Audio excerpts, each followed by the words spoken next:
Yes, people, welcome back to the channel. Welcome back to Touchlinefacts. First and foremost, hit the like button, hit the subscribe button, all that good stuff. And today we've got a nice little transfer news. We're going to be talking about Alexander Isak and Liverpool. He's gone on strike.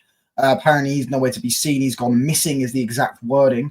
Apparently, yeah, he's just not turned up, and he's not nowhere to be seen in the Adidas kit launch for their away kit, which is another shit kit they've released. But yeah, apparently he's gone on strike and all that stuff. And we're going to be discussing Man United striker situation. Benjamin Sesko, Christopher Ravel really wants him at Manchester United.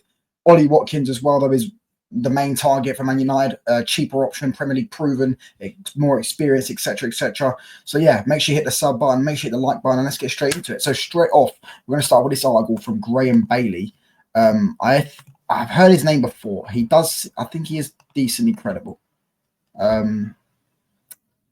Never mind, he does look like one of them in the know guys. I don't know. But this is what he said. Alexander Isak has gone missing from the Newcastle training ground. It sounds great, doesn't it? Since he pulled out of the Asian tour.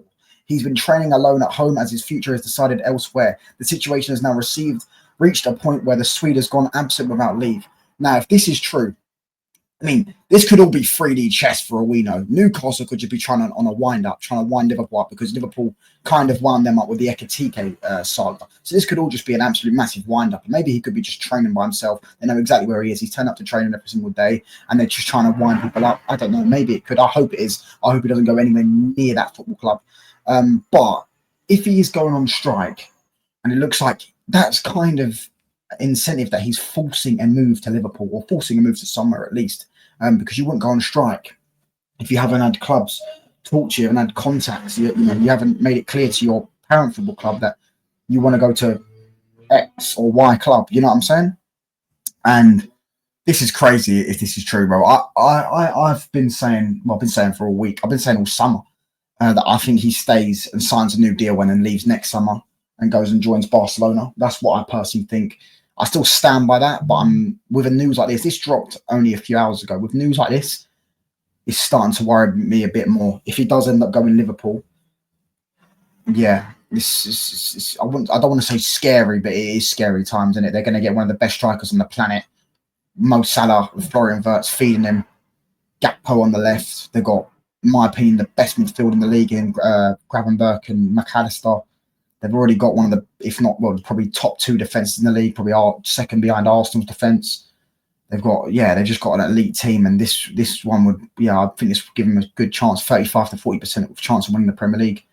Yeah, I mean, nearly half a chance of winning the Premier League if they sign him, and I really hope they don't get this over the line. I really hope he doesn't decide. I really hope he signs a new deal, stays at Newcastle for one more year, or he can go somewhere else in Europe or wherever, Paris or Barcelona, which ain't going to happen this summer, is it? Barcelona can't afford him. But yeah, I really hope that happens. But I mean, going on strike, and there was another one. This is from Eddie Howe. He says, Eddie Howe on Alexander Isak. He's still our player. He's contracted us. We, to a degree, control what's next. Now, that's how he said, to a degree. I'd love to believe all possibilities are still available. We've received no formal offer. So that shuts everyone up that's been saying, Liverpool are going to bid today. Liverpool have bidded. Liverpool submit bid and all that stuff. That ain't happened. They haven't submitted a bid yet. My wish has always been that he stays, but that's not in my full control. Obviously, that's in the control of the player and the club. And Eddie Howe, I believe Eddie Howe was actually in control of Newcastle transfers at the start of the window, which probably could sort of coherent as to why they've had such a poor window, having a manager do that, because usually modern day managers don't do that anymore. But yeah, apparently. He's saying, no, he said to a degree, because he knows that if Isak starts going on strike, starts refusing to play, starts kicking up a fuss, they have to sell him. If Isak was well behaved, and maybe Isak was well behaved, and then Liverpool signed Ekitike, and obviously Newcastle probably said to him, if we'll sell you once we get our replacement in. And maybe he was well behaved patiently, and then Liverpool got Ekitike, and he thought, my move to Liverpool could potentially be off now because you guys said you're going to get a replacement in, and you've obviously told Liverpool that there's no chance of me joining, etc. And you try to play Liverpool. Maybe that's what Isak's kind of thoughts about. Maybe that's why Isak, this all news has come out, because Isak maybe feels betrayed by, like, how Gyökeres felt betrayed by Sporting. Maybe Isak feels betrayed by Newcastle. Maybe he maybe he was promised things, or he was told things that, you know, they're going to get a replacement in, and then they're going to sell him to Liverpool. And that hasn't happened. Liverpool have ended up getting Hugo Ekitike, and that started to worry Isak a bit. But yeah, I mean, crazy saga. I can't lie, crazy saga. But listen, moving on though to the second part of the video, we're going to be discussing Manchester United's striker madness. Should we call it striker madness? Sounds great, doesn't it? Manchester United, Christian Vavell is driving the main interest in Benjamin Sesko. He knows him well. And then we'll scroll down and look. Ben Jacobs said, Man United narrow striker search down to Ollie Watkins and Benjamin Sesko. And there is another one here. This is from Ben Jacobs. Manchester United exploring both Benjamin Sesko and Ollie Watkins. Efforts currently framed around those two, as Laurie Whitwell called. Laurie Whitwell was a Man United journalist, by the way. He's actually got quite good, reliable, journalist for The Athletic, but recovering Man United. He's got quite good links into the club. As reported, Ollie Watkins talks have already taken place, when it took place a couple of days ago. I think it was like 4 or 5 days ago. Villa prefer to keep and won't entertain a sale without a replacement. This is where, they said the other day that he wasn't for sale, and now it's they prefer to keep, but then they value him at 60 million. That one was all a bit weird to me. But United think a deal could be possible for less if Villa find another striker. Manchester United also exploring Sesko in a move driven by Christopher Vavell.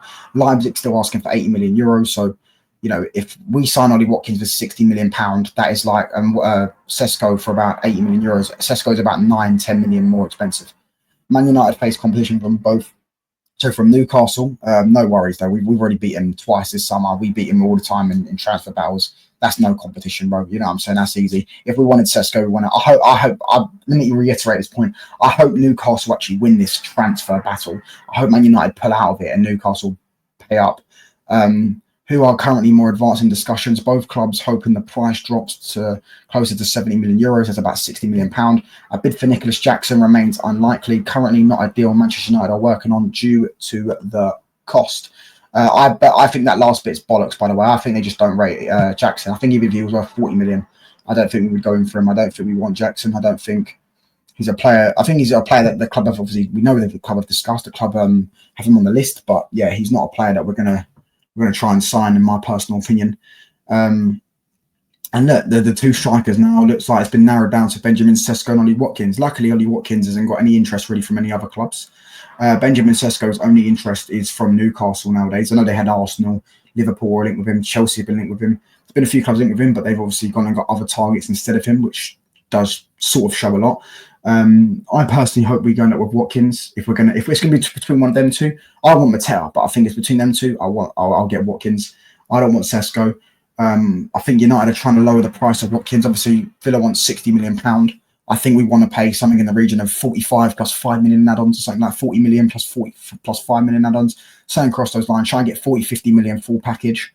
That sounds more reasonable for a striker that turns 30 in December. And that's the only plus Benjamin Sesko has in him. The fact that Sesko is 6 or 7 years younger than him. But he's also more expensive. He's not as Premier League proven, and I don't think he suits us. I think Sesko, Man United did a facilitator. Man United did a striker that can. Sorry about that. Man United did a striker that can do link up, like a Mateta, like a Watkins, one that can run in behind, one that can, spot the runs of Mbeumo and Cunha. Because you see, Ollie Watkins has got great assist numbers.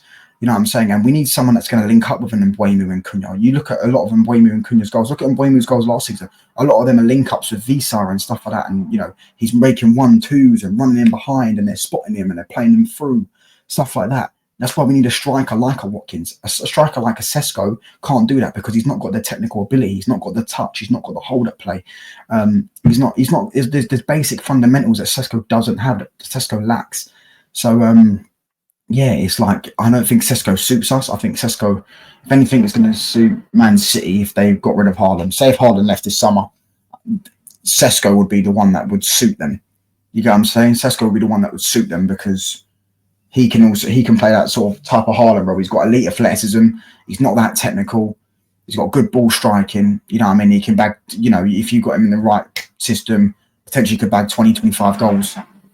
You know what I'm saying? But for us, I don't think he suits us. I don't think he's the perfect striker for us. Premier League proven, tax as well for Ollie Watkins. Ollie Watkins is English as well, so he probably understands the meaning. So is probably Sesko as well, of playing for Manchester United, the biggest club in England. So yeah, I personally would much rather Ollie Watkins. Hopefully we get that deal done. Looks like we're keeping our options open. We're looking at both of them, but I personally think we have a preference. We're just waiting to see, what goes down, kind of sort of thing. You know what I'm saying? If for example, Sesko is our number one priority, which I don't think it is, by the way. I think our number one priority striker position is Watkins. I just think we're trying to lower the price of Watkins because we don't want to pay the 60 million for a 29-year-old, which is understandable. I think everyone can understand that. I do think as a player, right now, you could argue he's worth 60 million, but you don't just buy a player for now. You've got to buy a player for their trajectory. And his trajectory is probably going down because he's getting to 30. He's probably only got 2 or 3 years left.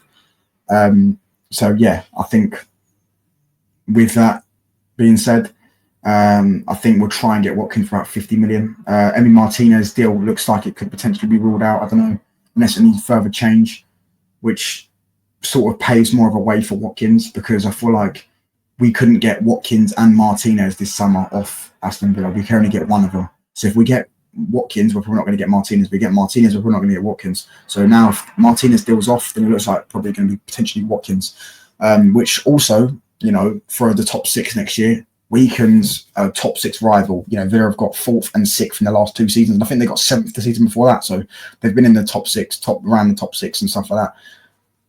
That will weaken them a lot. But yeah, let me know what you lot think in the comments. What strikers should Man United sign? Will Isak join Liverpool? Let me know what you lot think. I'm out, people. Hit the sub button, hit the like button. Peace.